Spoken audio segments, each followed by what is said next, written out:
tụ ba phần nữa tụ ba kìa quả nó tụ ba xong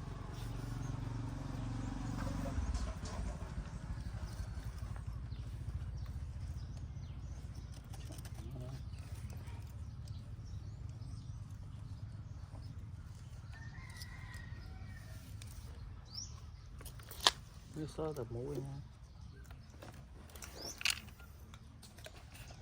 cái phèn quá quá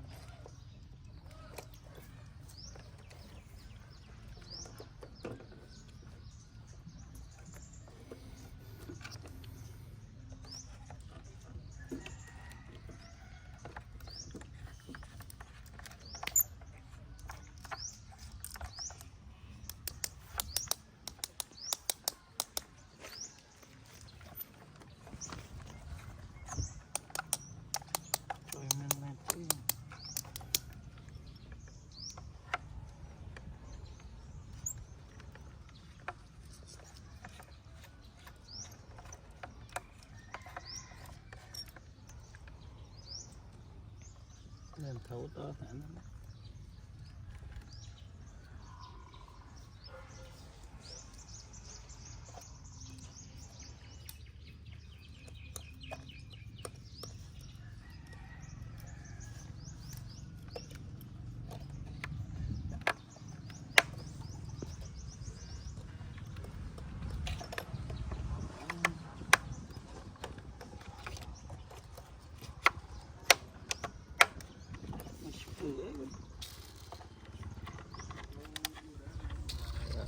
ba trăm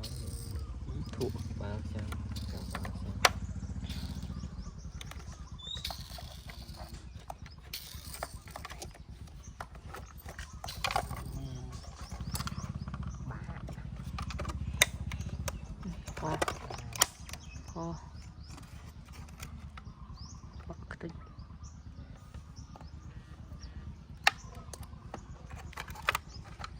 về vậy sao á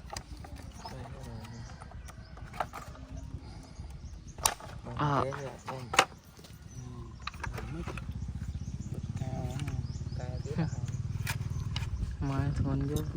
con nào lớn lắm mất đây nữa không đây thì món bị đồng ôi thôn đây bị đồng sao lớn đại cực nhiều phải tay giật đây nó pi của cô đấy là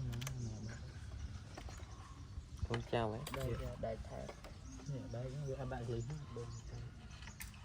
vui tuyết này vui ở nhà vui anh chào vui mình coi hồi đã nó đại vui đã sao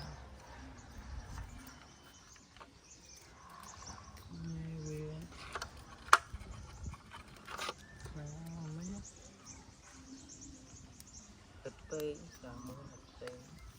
rồi đi người ta chọn đây sai trời bờ đầu đã đây đó mưa này sai đi hết đừng nói là đặt sai thì hoài luôn thịt lăng thịt đỏ cái con này lên như lên đây thịt nó mấy con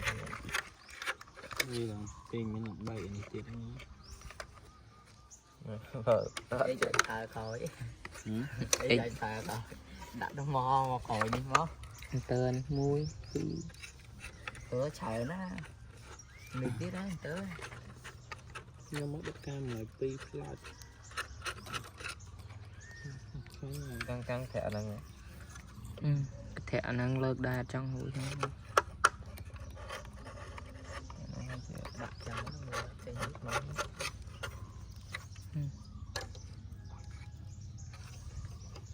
buồn tí vậy